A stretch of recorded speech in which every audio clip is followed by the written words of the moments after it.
Look at everybody being on time. I'm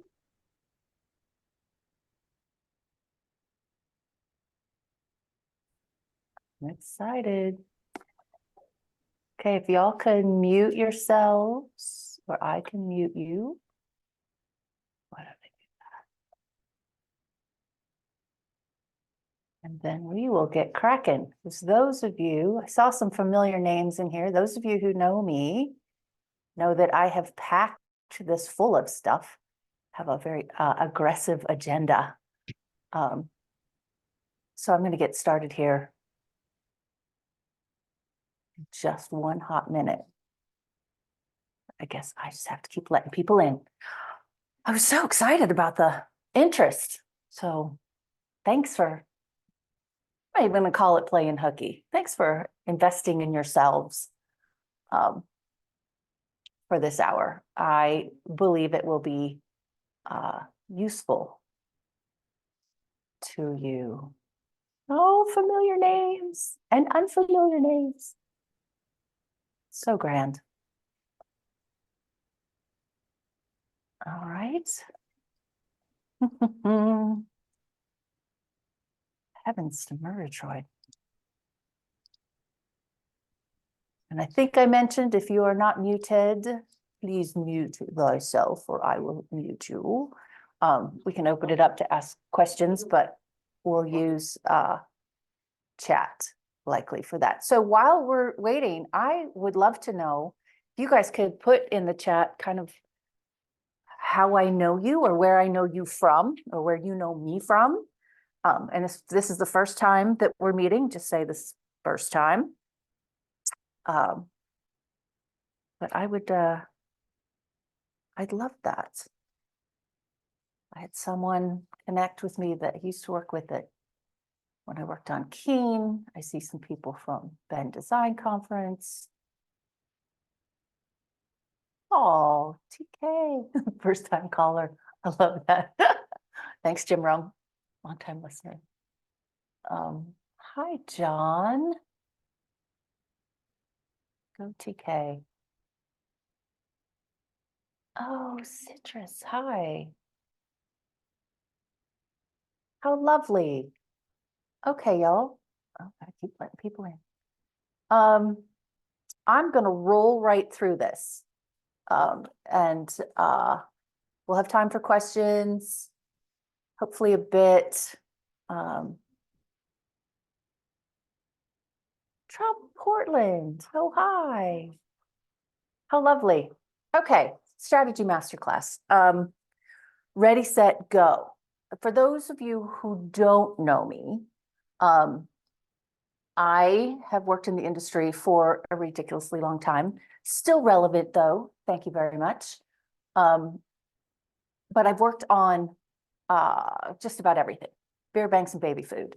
And the strategy frameworks that I'm going to give you today kind of work across any kind of brand or industry. And whether you work for a traditional agency, a web development firm, a PR firm, with your client side, this is kind of the beauty. It's as close to a silver bullet as I found. And I'll try and give credit where credit is due on how I came to know these frameworks. But I've been at this a minute and I've worked with loads of agencies. And I like to say I work on passion brands in an ideal world. So where am I here? I shan't go into detail. I will just say that some of these results, kind of speak for themselves. I've seen some ridiculously positive results from making very small shifts. I always have said, a 10-degree shift can be more impactful than a 180-degree shift. It's just kind of like a chiropractic, getting things into the right order. And if you can, started in radio. If you can brand a radio station, you can brand anything. And I kind of feel the same about wine. But being able to meet 5-year goals in 6 months was super fun. And a lot of it was just clarity of thinking. So if you hang out till the end, and I won't keep you long, but if you hang out, I have a gift for you. and I will share the link for the presentation. So don't worry about taking copious notes unless you have to duck out, but then just put me up later. So what is strategy? Big, juicy question. Some of you emailed me back, and I'm most grateful for that. My answer is having and following a grand plan. So part is having it, part is following it. But this is kind of what some other people have said, so not altogether different. There is one in here about kind of a personal brand, a personal blueprint, and I do that. I'm not covering that today, but if you want to know more about your personal brand, let me know. Improves the odds of success over time, alignment to get people to believe in what you're doing, professional manipulation, but you know, how you're going to make something happen. It's a plan. I think strategy really is alignment through articulation. So it's part of you knowing that your goals and plans are aligned, and it's part of the people that you're working with knowing your goals and plans and being aligned. I found this quote from the American Independent Business Coalition, but companies that have detailed document systems and protocols have an 80% success rate. Often private, independently held companies don't do that. I think they, have said, I don't want to mess with the bureaucracy, but if they don't articulate it, they have an 85% failure rate. So part of it is thinking it through, taking the time to do that, and part of it is writing it down, and then the other part of it is sharing it with your team. And really, why should we care? I know you guys care about strategy because you're here, but I think this might help sell it if you don't have these in your hip pocket.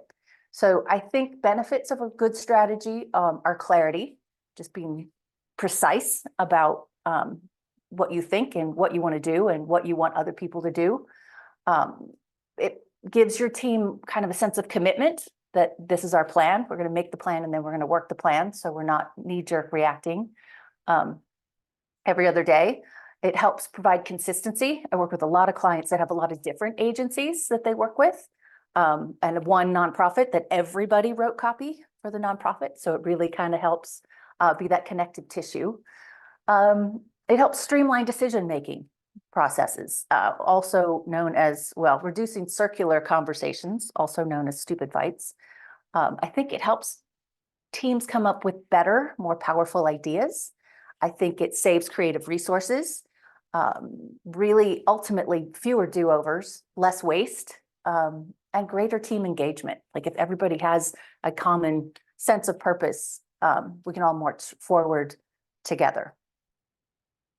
I worked for a very large, global agency that hired me as a head of strategy because other agencies had it, but they didn't really know what they wanted me to do. And I was like, you need a strategy, you need a brief. We need to, take the time to do it right. And they were like, I don't get it. But by the end of my tenure there, they were like, oh, we never seem to have enough time to do it right, but we always seem to find time to do it over. And once we implemented, kind of more of a rigorous strategy practice, and I'm not saying that it was like all follow the numbers and the same every time, but we had to do some discovery first. We had to get agreements, and then we marched into creative development. They made more money because we weren't spinning, and that spin is super expensive. So there are loads of kinds of strategies, business strategies, brand strategies, creative strategies, customer strategies. I also do something on building your alter career. I think the only security we really have is having your business in your hip pocket that you could pull out. There's cultural strategies, and I like to play with buoyancy, like how to keep morale and energy high. I'm only going to be able to tackle a couple of these today.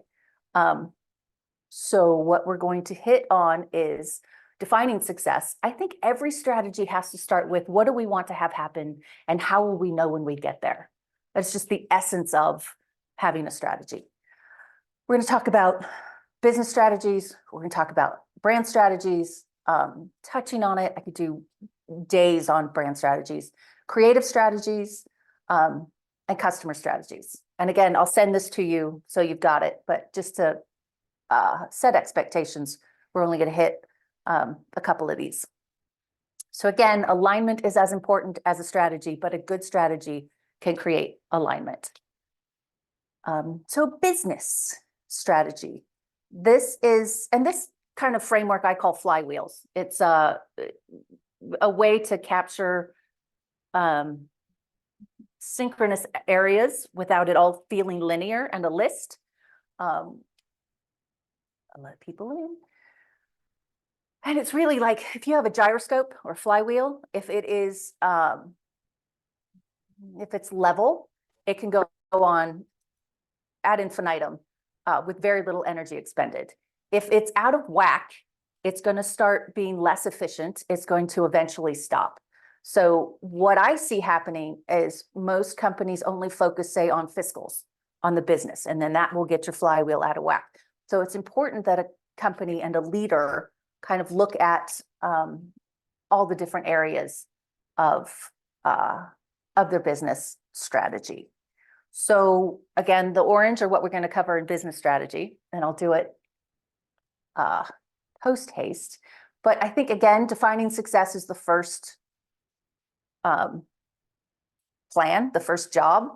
I define winning big as winning the war for talent, making sure you've got the best people and you keep the best people, working with lions, and I'll explain what that is in a moment, doing your best work, not auditioning for new business, no do-overs, no waste. They're soul crushing.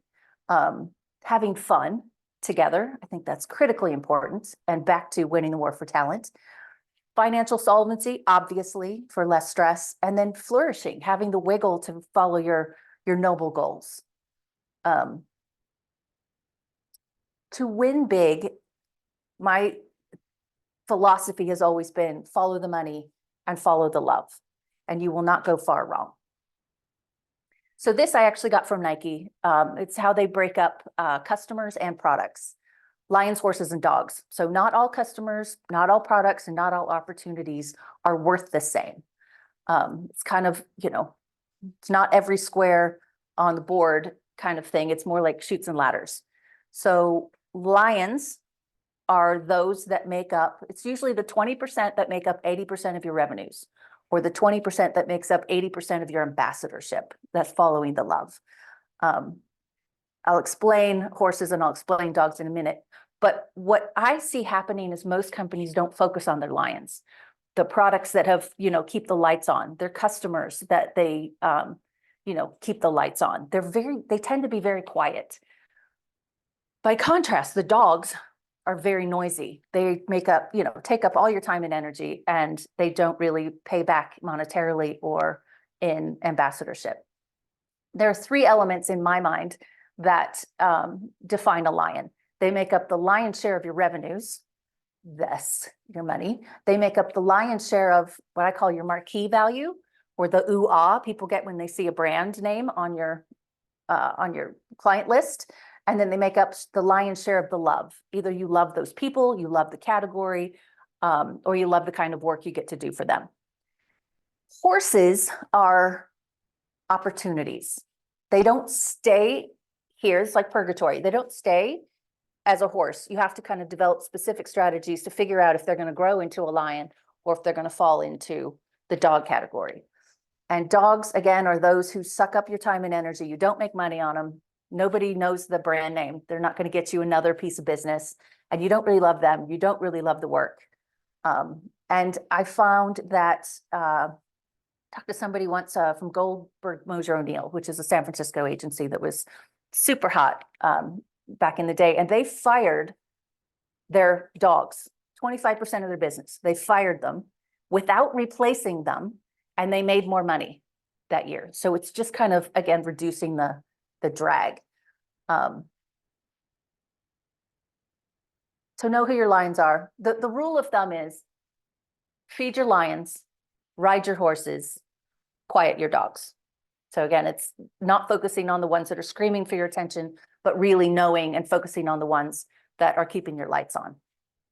Another business strategy is knowing how you're going to grow your business. And I just did a workshop in LA with a company, and I don't know, there were 30 people there and they all had different departments and divisions, and realized that they were all trying to do a different business strategy.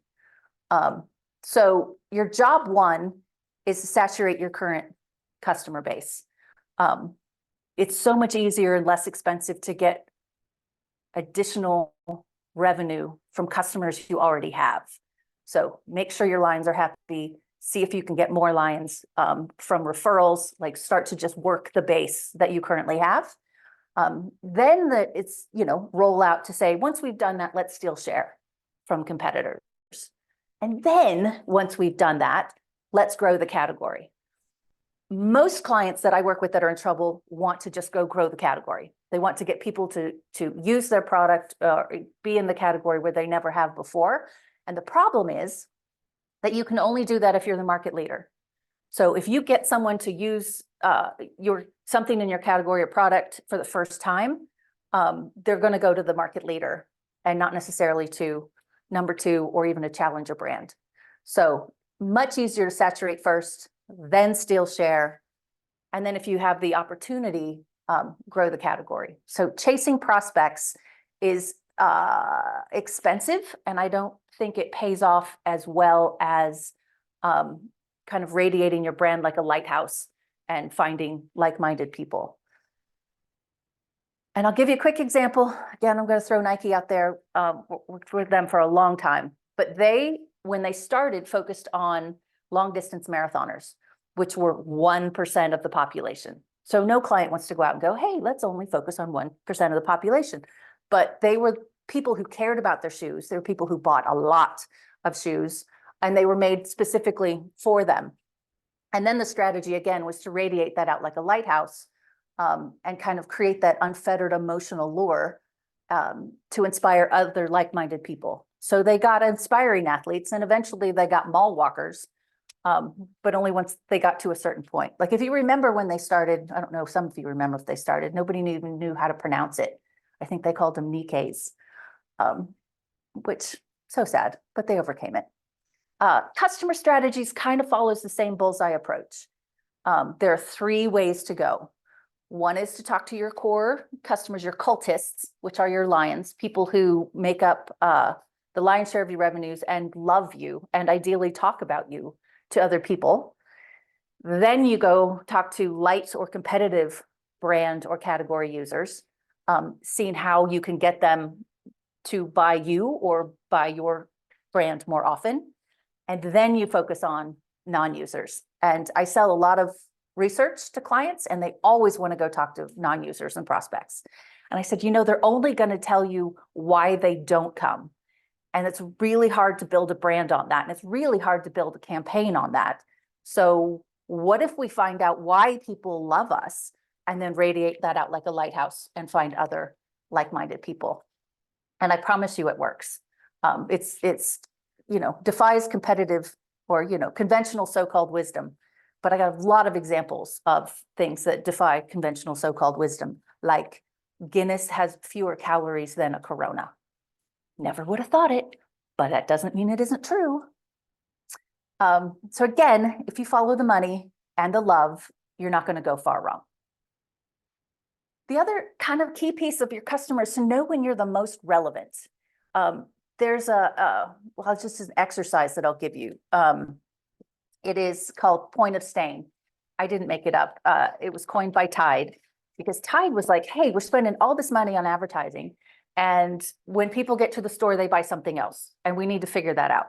So what they realized was if they could own the moment when detergent was more important than at any other time in their day, week, month, year, then they could win. So what was that point when they thought about their detergent? And they figured out it was when they spilled something on themselves or were about to spill something on themselves. That was the point of stain, where people thought, oh my God, I hope I can get this out. I hope my detergent can get this out. So they it's Kirschenbaum and Bond. They put stickers on napkin holders that say Tide can get that out. Or, blind billboards where people, usually hit the brakes hard and spilled their latte. And I have this as kind of a thought bubble, because I do this in team workshops. I do this with clients. I even just do it for myself as a worksheet to go, okay, what is that moment when my product or service is more important than at any other time in someone's day, week, month, year, life? And once you get granular, and you might have more than one, which is fine, but once you get granular on that, like when do people think about their insurance? When do people think about their coffee? And you kind of know that moment, it's a whole lot easier to build a strategy around where you want to be and what you want to say. I got a whole bloody day on this, but psychographics are much more powerful than demographics. I still see a lot of target audiences in demographics, but you can have a 25-year-old CEO, 30-year-old still living at home, 40-year-old first-time mom, and a 50-year-old going back to school for a new career. So if you say 25 to 54, it doesn't map with life stages anymore. So, Miller High Life was built on what do 25-year-olds and 65-year-olds have in common. And that's kind of, they cared what people thought about them, and they wanted it to kind of show that they're, symbol of a real man, backbone of America, don't cry at commercials kind of thing. Brand strategies. Again, days and days on this, but I'll give you kind of my my go-tos, a couple of my go-tos. First is to focus on benefits and not attributes. So I see a lot of my clients are like, we want to tell them this, we want to tell them this, we want to tell them this, and it's always me, me, me, me, me, me, me. So it's turning around the mirror and saying, okay, don't tell them about you, tell them what's in it for them. And it's one shift that can really turn your campaigns around, your communications around, and your brand platform. Somebody was like, oh, we have the highest quality ingredients. God, if I had a nickel for every time I've heard that. Okay, but what does that mean in beer? What does that mean in ice cream? What does that mean, in clothing? So be kind of focused on what's in it for them. And I don't even talk about research in here really, but after doing this for a very long time, I can't guess what people are going to say. I always ask them. And even if I just go ask two of them, I have a glimmer of insight. I have that single moment of human emotion that can create a masterpiece. And clients will say, oh, well, you only talked to two people. That's not research. And I said, well, I never called it research. I called it creative development. And the alternative is that we sit in the back room and make it up. And I don't know how that's better. So as far as inspiring yourself and inspiring your thinking, I've got some cheap, easy ways to get insights. I'm not covering it here, but I'm just letting you know it's worth the time and effort to see the world from their point of view. Magnetic virtue, I think, is, so I've used the same brief form that I'll share with you since I started at the Richards Group, mostly stands, but I added magnetic virtue. And it's the one word emotional benefit that is at the core of your brand. So it's not what you make, it's what you're really selling. And the hard part is to get it down to one word. So Volvo makes cars, but they sell safety. Harley Davidson makes motorcycles, they sell rebellion. Southwest Airlines, I'll show you the latter. They make cheap airline seats. So you don't have to book 2 weeks in advance, which allows you to be spontaneous. Okay, so the first strike at this might be, they stand for spontaneity. Okay, maybe, but if you're allowed to be spontaneous, what's a higher order benefit? Freedom. You're now free to move about the country, which is a brilliant tagline.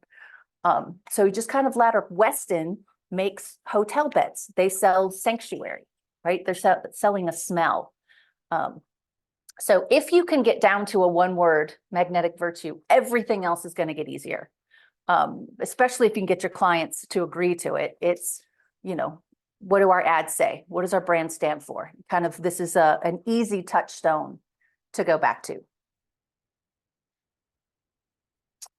I also find that most brands ignore the voice, especially tech brands. And they'll say to me, oh, we all sound the same, so we don't need to mess with voice. And I said, well, maybe you all sound the same because you don't focus on voice. But being intentional about it, there are brands that have completely positioned themselves not on what they are, what they do, or their, points of difference, but just on how they present themselves.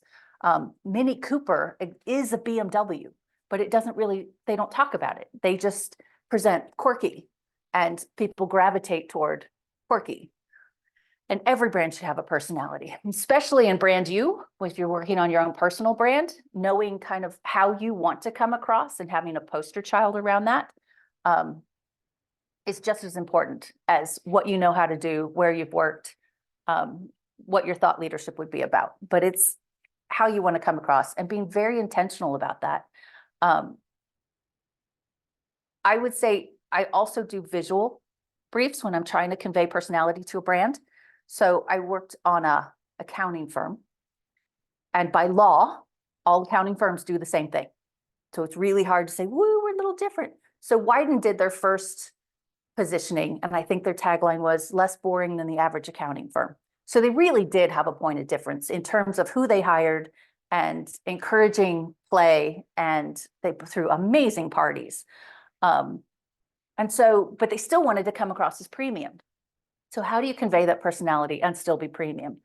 And this was finally the example that I put in front of the CEO where the penny dropped. And he was like, oh, I get it. So Veuve is still premium, but it's got a whole lot more sparkle and vigor than the very formal, by the book Dom Perignon. So that was just proof to him that personality could live in a premium space. So I'm a big fan of finding examples out in the wild to bring to clients to say, this is how this has worked in other categories. Because people often have, I don't know, they buy into strategy through execution. They have to see it. So if you can get some examples to make your case. I had one company, I can't even remember who it was, but they were like, can we own a color? Can we own our color? And I was like, what can brown do for you? You know, UPS, just giving them the example just gave them permission to go, oh yeah, okay, let's play with that. Let's see what we can do. This is a terrifying slide. Don't stress. I will send this to you, and I'm not going to go through it in great detail, but these are, I'm calling places to play, places for a brand to play. Sometimes it's what you do and the secret ingredient. Sometimes it's like the accounting firm, how you behave, your culture.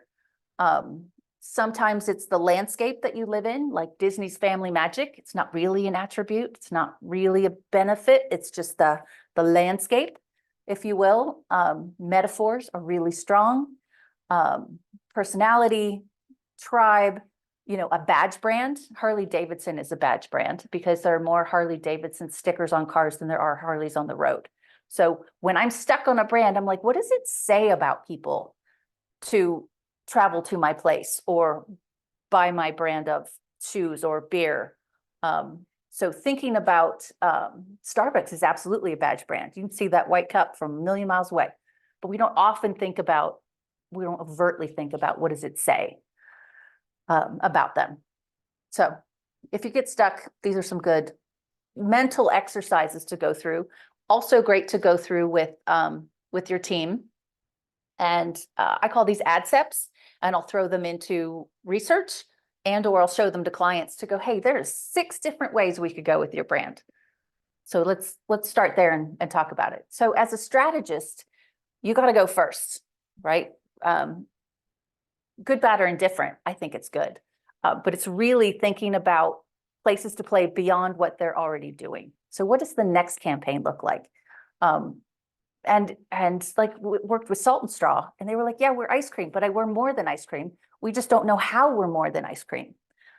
So really kind of played with this, and it was the benefit of stretching yourself, growth, through trying something that you'd never tried before and trying something that you think you probably might not like bone marrow and dark cherry ice cream. Like it was adventure. It scratched an itch the same way travel scratches an itch.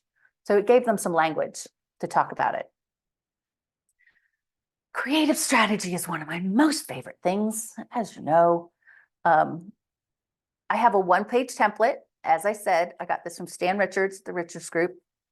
We designed this. We were, you know, I told you it's one of the OGs. I think there were 10 account planners in the country, and I was one of 2 that was from the US. But I added the magnetic virtue in here. And I have notebooks of these, but I print them out. And I think it's important to write it longhand, because you think differently when you write longhand, because you can't copy and paste. I did a workshop with Nike on their brief, and everybody wrote this acronym for the customer. And I was like, what does that mean? And they were like, I'm not sure, but everybody uses it. We know what it means. And I'm like, okay, somebody tell me what it means. And they're like, actually, we don't know. It's like maybe a yoga mom kind of thing. So I'm like, okay, unpack it into human language so that we all kind of know what it means and why what we're selling them matters to them. Like, give me, it helps keep us out of jargon, shorthand. So what are we selling? I see a lot of briefs. Clients come to me when they're in trouble or they can't get to the next level. And I often look at their briefs and give them tips and tricks to get out of their bad habits. And one is, I've seen loads of briefs and have no idea who the client is. I don't no idea what the product is. And as the creative department kind of goes from one to the other. And it's like, okay, remind me where we are and what we're doing and what the assignment is. Are we building a website? Are we building a brochure? Are we building social posts? Why are we doing it? What do we want to have happen that's measurable? And it's key. Even if you make up the measurement, it forces a conversation with the client. I've had some, I always my default is 10 to 20% year-to-date growth. And I've had some clients go, oh, we'd be happy with 2%. I'm like, oh, good to know. And I've had some clients say, if we don't get 50% growth, we're dead in the water. I'd be like, that's a good conversation for us to have. Make sure your budget matches. Who are we talking to? And again, this helps when you know your cultists. So instead of saying, God, we're talking to everybody. How many times have I seen that? People 8 to 80. It's focused on the mindset. People who travel regularly and, are looking for fun for everybody in the car. We're talking to people who read Rolling Stone, if you're going to be in Rolling Stone. One was, I think Snapple was coming out with a mango flavored beverage, and they were like, we are talking to people who like the taste of mango. Put stickers on mangoes, now available in Snapple. So that who we were talking to is, again, not a demographic group, but a psychographic that describes our core audience and reflects why they already love us. What do they currently think? It's the mindset we have to shift them from. What do we need them to think? What's the mindset that precedes a behavior?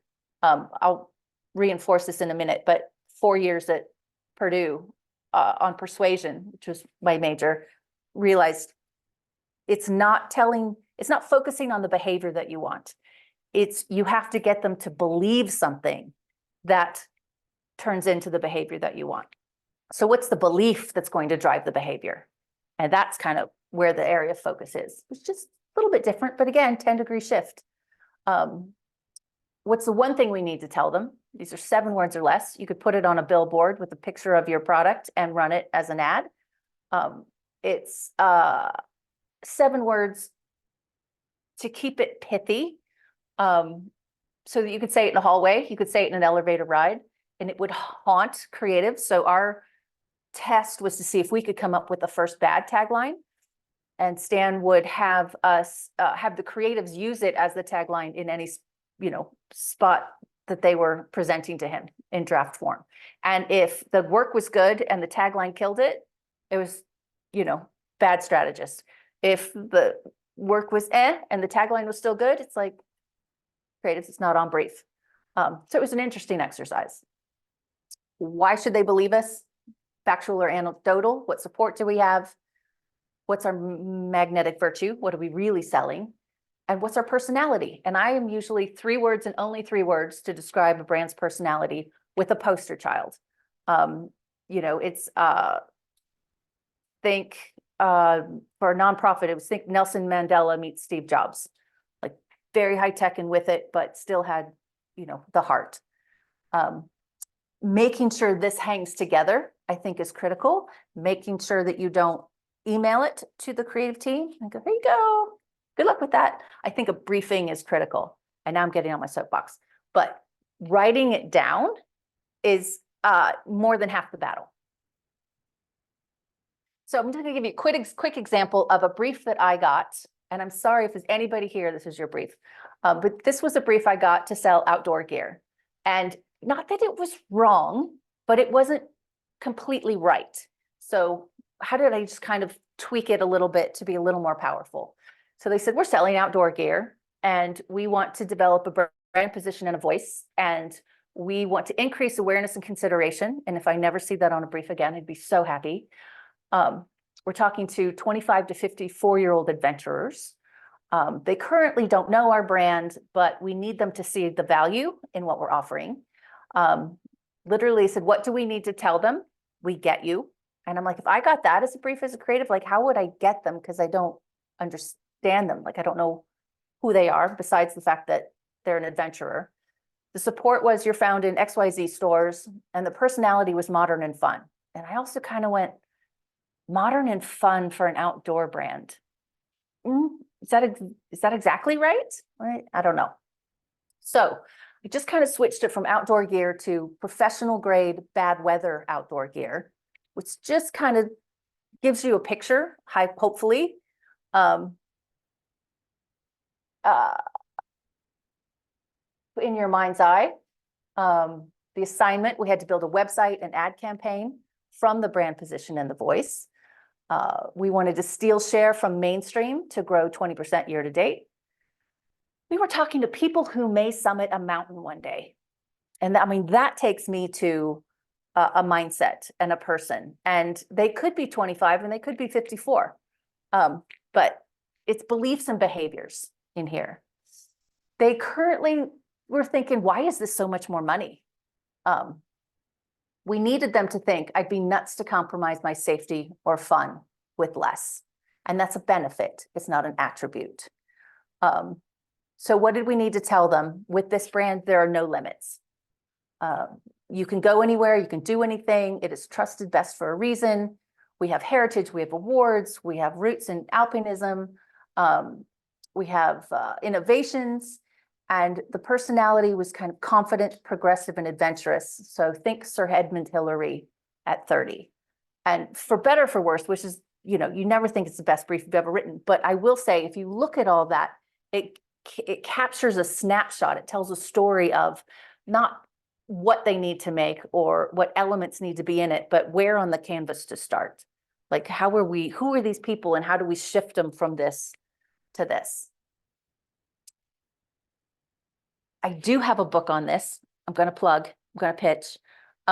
It's an easy read because I've been in advertising my whole life also, and I need pictures and big words and give it to me straight. I don't need 4 chapters telling me the same thing. I also have a couple of best practices that I'm going to try and go through quickly because I think they're helpful, but I want to leave time for questions. So the why we're doing this is more important than the what we're making. So you don't really have to tell me why, you know, that we need a website, we need a this, and we need a this, and yes, all the logistics and tactical information, which should be appended, it should be there. But why do we need a new website? Why do we need a new logo? What's the problem that we're trying to solve with this thing that we're building? Again, you got to change their belief in order to change their behavior, and different things do different jobs. So I always get I don't have time to write a brief. Well, this is going to fry your head because you should write a brief for every output that you want to make. The brief for the website is going to be different from the brief for the social posts because the why is different.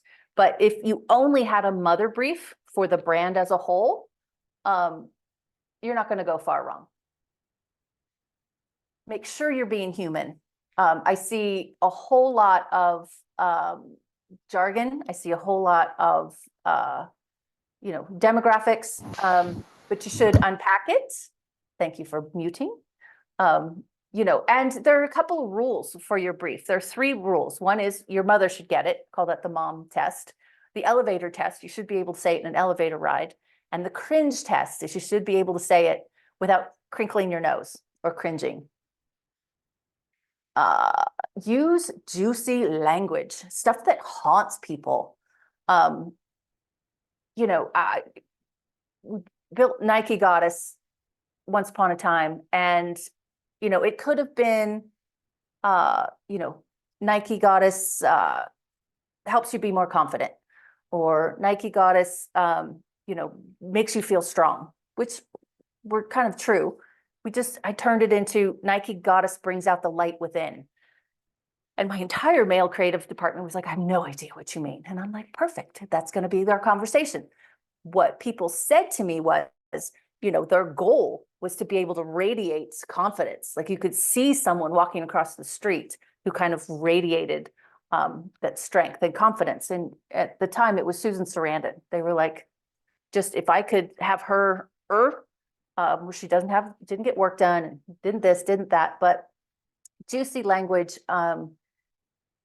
it should make your toes curl a little bit. And you should be, you know, you have to explain it to clients maybe a little bit, but the bits that the creatives have always kind of come back to me and said, that stuck with me, that kind of stuck in my brain and made me think about it. And that was helpful.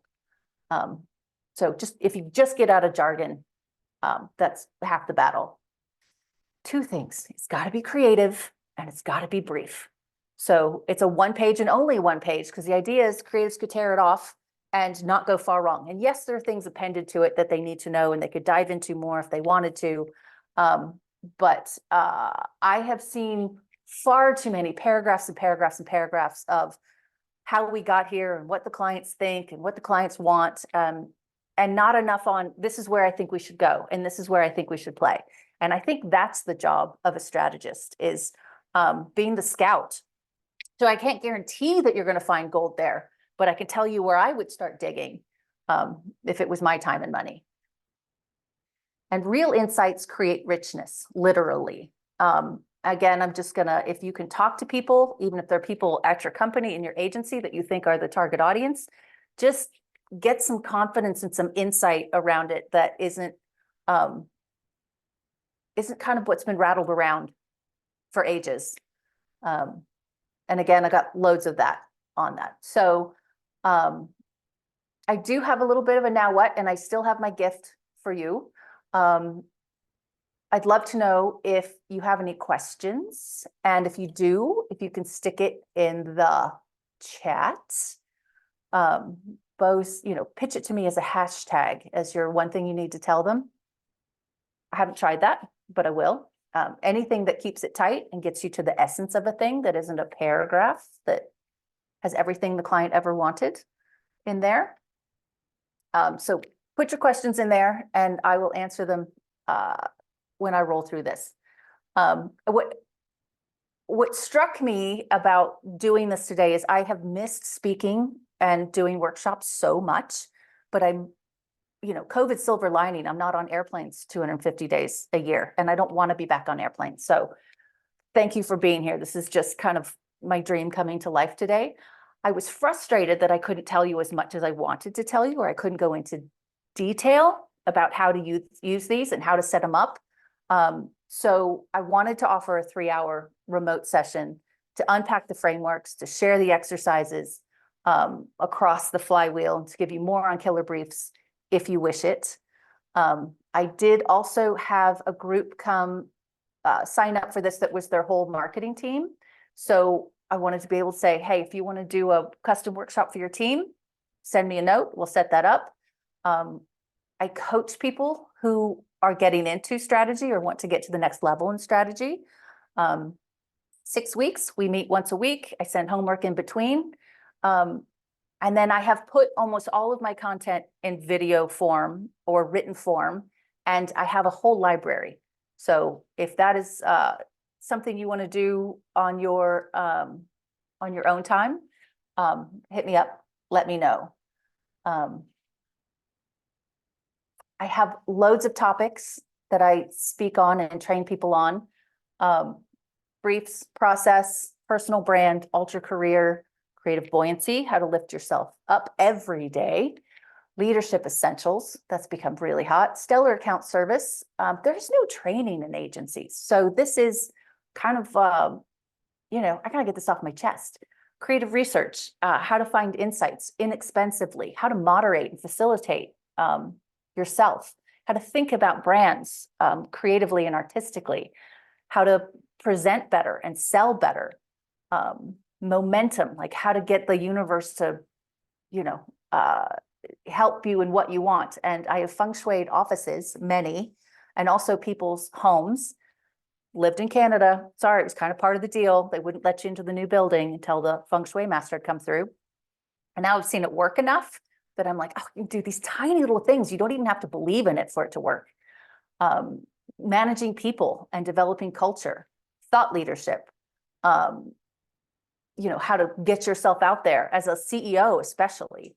How to be an account planner, which is what I do. So it's strategist plus consumer insight.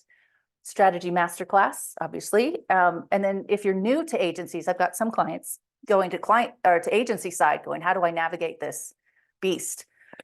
One of the questions that popped up, no agency training, why? I think agency revenues for the most part have declined sharply. I think they're not making the money that they used to. But even when I started, I mean, they handed me a computer and said, as soon as you can print a document, print a page, you can go home. So we had to teach ourselves. It's just really never been part of the habits. Like once one agency does it and actually see some success from it, I think other agencies would get on board. But cobbler's children have no shoes. Like they don't even often write briefs for their brand, let alone document processes, let alone document, onboarding and how to think strategically and creatively. It's just not in their DNA. It's just always for the client, always for the client. So I have been doing this for over 20 years and have trained loads of people. And I've done workshops at loads of agencies who are like, we can afford to do a day or 2-day or 3-day retreat. And like for when Cole and Weber, before they got bought, I would just come in and train the freshman class of strategists on briefs and thinking so that everybody had the same language and everybody had the same expectations. Everybody had the same tools. And even that one day just made a massive difference. Questions. How do you move clients with teams who are resistant to change into action? Two ways. None of it's easy, but I think making a concerted pitch to them to say, this is what we need to do our best work. So please let us do it. I'll say 3 ways. I have had clients who say, we're not going to pay for development of a creative brief. And we said, okay, that's fine. But the cost of everything else triples, because we're going to go rounds and rounds and rounds with strategy through execution. So you can do it that way, but it's going to cost you more. I call that the PITA, the pain in the ass tax. Or what has happened is I just do it anyway. Like, even if it's a pinky swear with my team, I'm like, I'm going to talk to a couple of people over the weekend. I'm going to write a brief that sings, because if you can write a killer brief, you will always have a job. So I really did it for my next job, for my own portfolio. And then all of a sudden, my creative team was like, thank you. And we created work that worked. And then the agency people were like, well, how'd you do that? We want to do that. And then other clients were like, how'd you do that? We want to do that. So it's really a follow the leader industry. So even if you just do it for yourself, it's going to pay off in some way. But I think that's, even if you just say, clients, this is what we need to do, please, please, pretty please, that's also worked. And they've said, okay, try it. Or you get new business and you're like, this is how we do it, and you don't give them an option.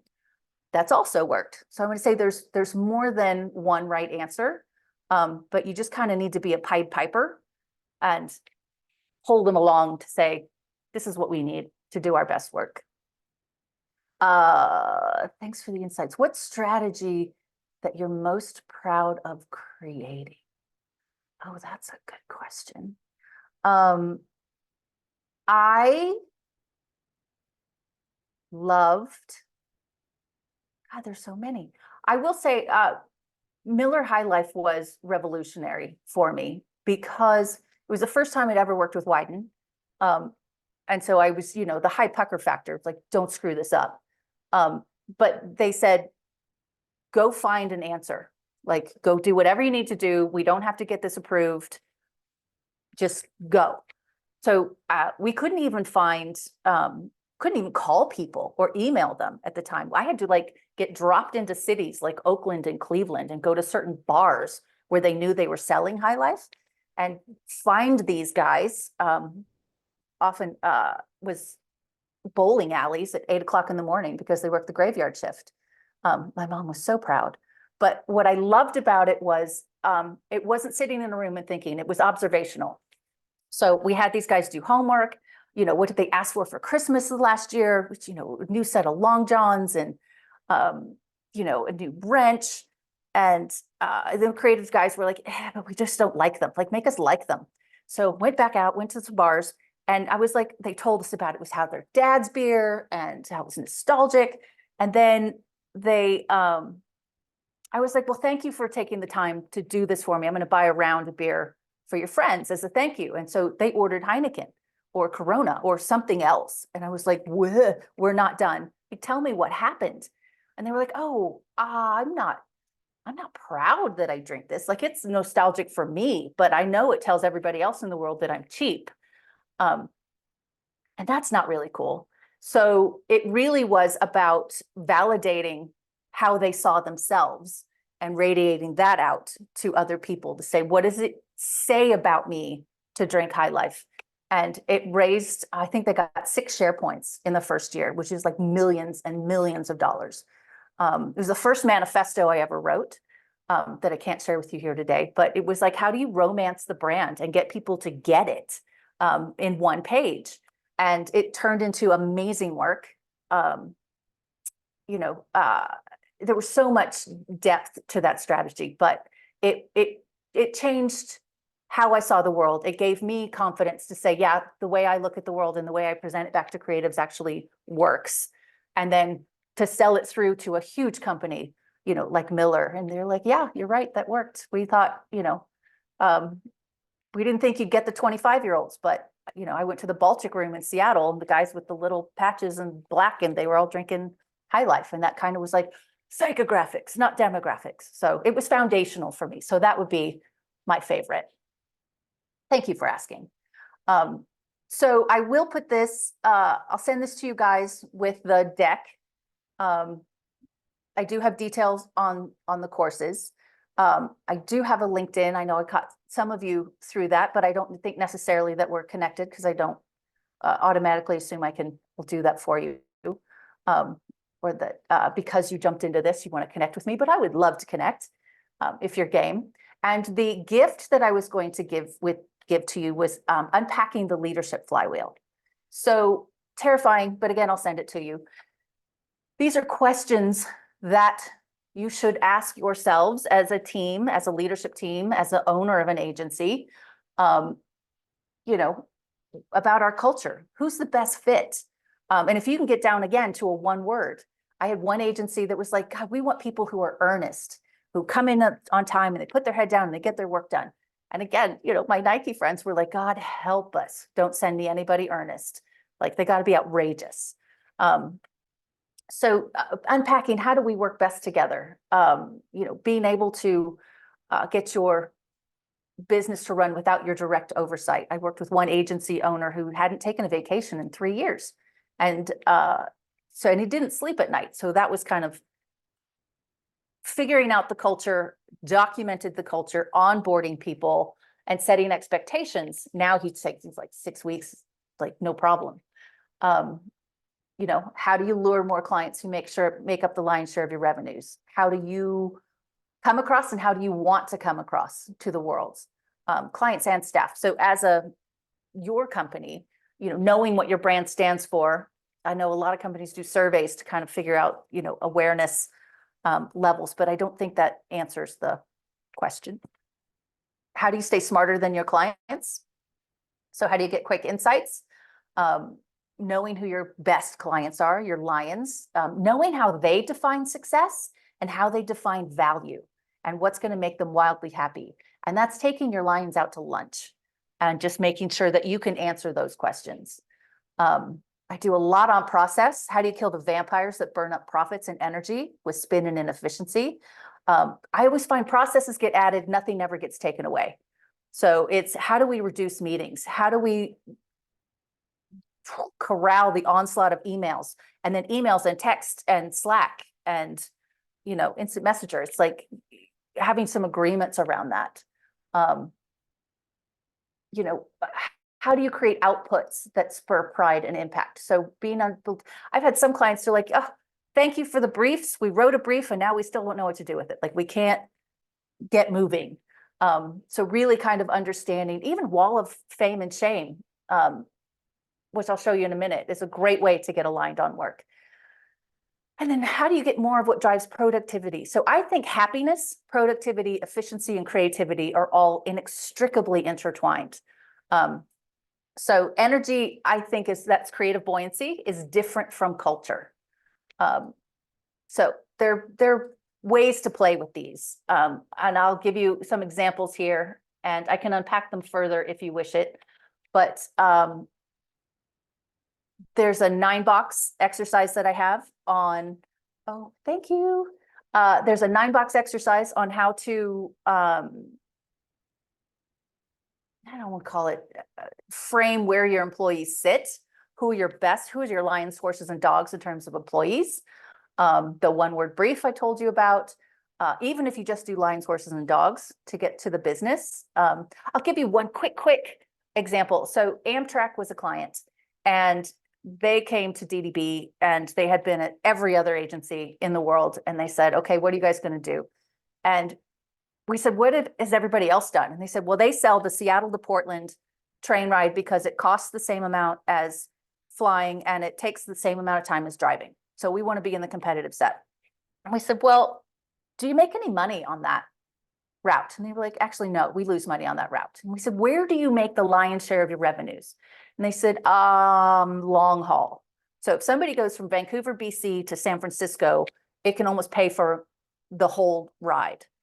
So we, frame the problem. Why would someone sit in a box that takes longer than it takes to drive and costs more than it would cost to fly? Like, why would they do that?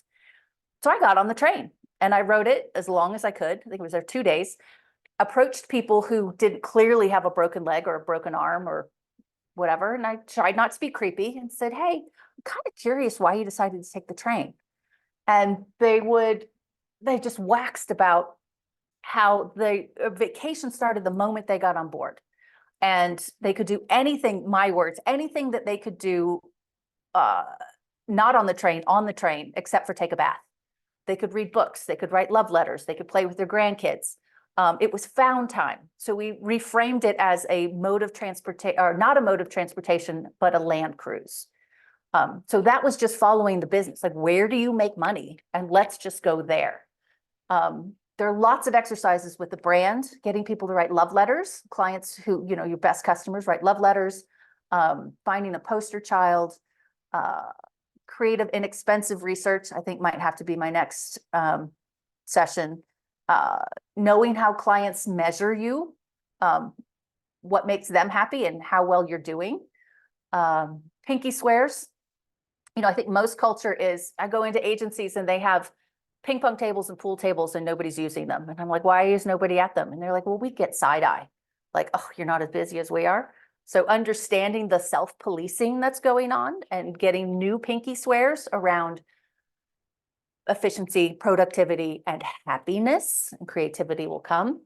I'll do energy first. 1 to 10 happy meters. I now have clients who do that at every meeting or once a quarter, or where is everybody on the happy meter? What lifts people up? What drains them?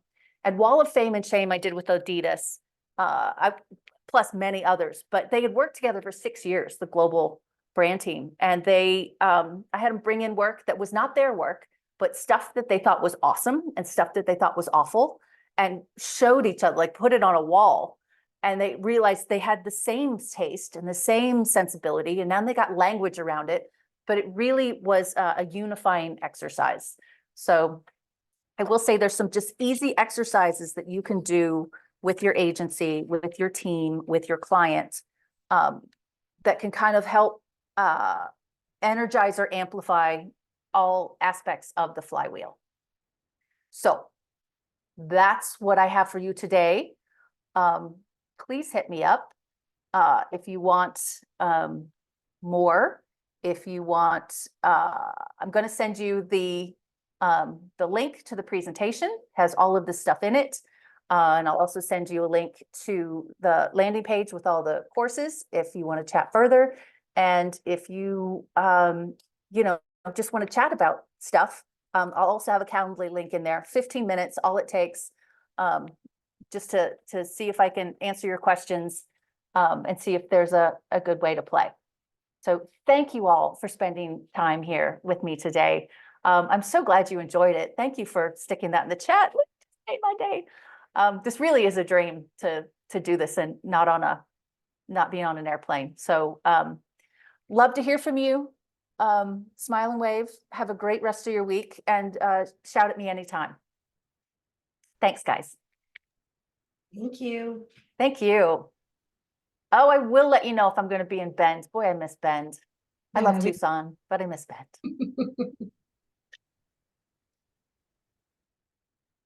All good. Bye.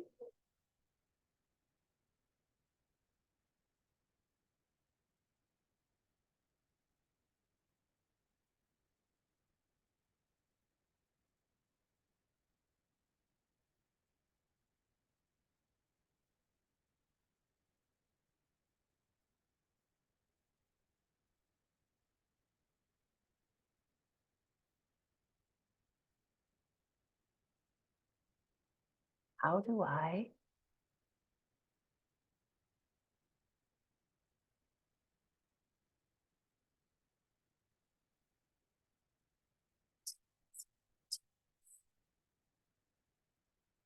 Sorry, I'm trying to find the chat. I want to keep it because it makes me so happy.